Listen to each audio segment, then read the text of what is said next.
Hi అండి. అందరూ ఎలా ఉన్నారు? నేనైతే చాలా బాగున్నానండి. ఏంటి మార్నింగ్ మార్నింగ్ ఇలా ఆకాశం చూపిస్తుంది అనుకుంటున్నారా?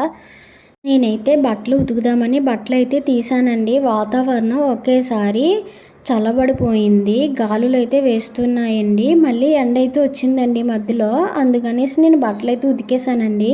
ఉతికి ఇలా కుర్చీలో వెయ్యగానే పెద్ద పెద్ద ఉరుములతో వర్షం అయితే వచ్చేసిందండి. మార్నింగ్ మనం ఎంత పనున్నా సరే టిఫిన్ సెక్షన్ అయితే మాత్రం కంపల్సరీ ఉంటుంది కదండి. అలానే నేను ఈరోజు వచ్చేసి ఇడ్లీ పెట్టి బొంబాయి చట్నీ అయితే చేద్దామని అనుకున్నానండి. ఈ వాతావరణానికి వేడివేడిగా అలా తింటే బాగుంటుంది కదండి. నా స్టైల్లో అయితే ఇలా సింపుల్గా అయితే చేసేస్తానండి బొంబాయి చట్నీ. ఎక్కువగా అందులో ఏమైతే వేయనండి. మా వారికి వచ్చేసి అందులో ఏమి వేసినా తినరండి. బొంబాయి చట్నీలో ఉల్లిపాయలు కనబడినా లేకపోతే బంగాళదుంప వేసుకున్నా బాగానే ఉంటుంది. కానీ మా వారు తినరండి. అందుకని వచ్చేసి వారి కోసం చూడండి నేను ఉల్లిపాయలు ఎలా వేపేసానో దగ్గరికి. చట్నీలో అసలు ఉల్లిపాయలు అన్నవి కనబడవండి. ఓన్లీ పచ్చిమిర్చి శనగపప్పు ఒకటే కనబడుతుందండి.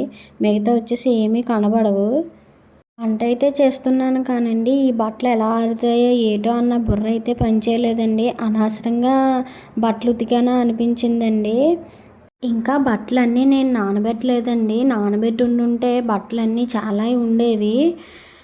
మార్నింగ్ వాతావరణం చూసి ఉతుక్కుందాంలే అనేసి నేను బట్టలనేవి రాత్రి నానబెట్టలేదండి. అలానే ఉదయం లేసి చూసి బట్టలన్నీ బయట పెట్టేశాను. పెట్టిన తర్వాత వచ్చేసి వాతావరణం వచ్చి చల్లబడిందండి. మళ్ళీ మధ్యలో ఎండగాసింది.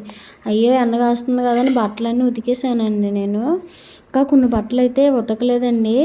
కొన్ని అయితే సగం అలా పెట్టే వదిలేసాను. మంచి పని చేశాను. ఇక్కడ వచ్చేసి నేను ఇడ్లీ అయితే పెడుతున్నానండి. 2 వచ్చేసి ఆయకుడు, ఒక ప్లేట్ వచ్చేసి ఇడ్లీ వస్తుందండి.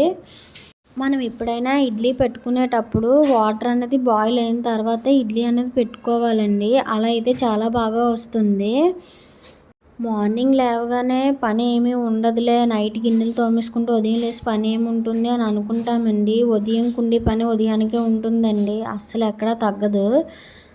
ఏదో ఒక పని చేయాలి కానీ ఏదో ఒక పని ఉంటూనే ఉంటుందండి.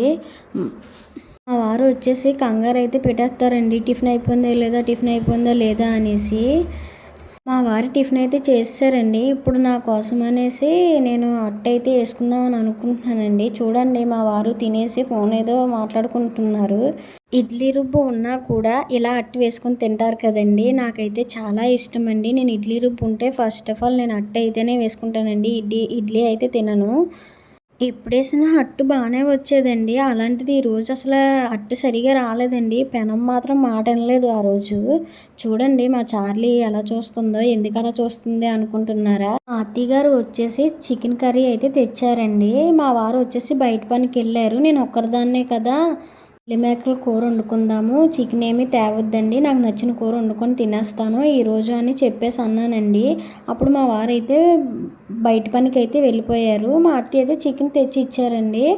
నేను మేకల కర్రీ అయితే వండుతున్నానండి. అప్పుడు వరకు రాలేదండి మా చార్లీ. మా అత్తయ్య ఎప్పుడు చికెన్ తీసుకొచ్చారో అప్పుడు వంటగదిలోకి వచ్చి చూసారు కదండి ఎలా చూస్తుందో. 12:30 ఎంతో అవుతుందండి. అప్పుడైతే రైస్ అయితే పెట్టేశాను నేను. ఎందుకంటే నేను చార్లీయే కాబట్టి కొద్దిగా లేట్గా అయితే వండుకున్నామండి. చూడండి ఒకసారి మధ్యాహ్నం 1 గంట ఆ టయానికి కూడా అలా వర్షం పడుతూనే ఉందండి ఆ రోజు.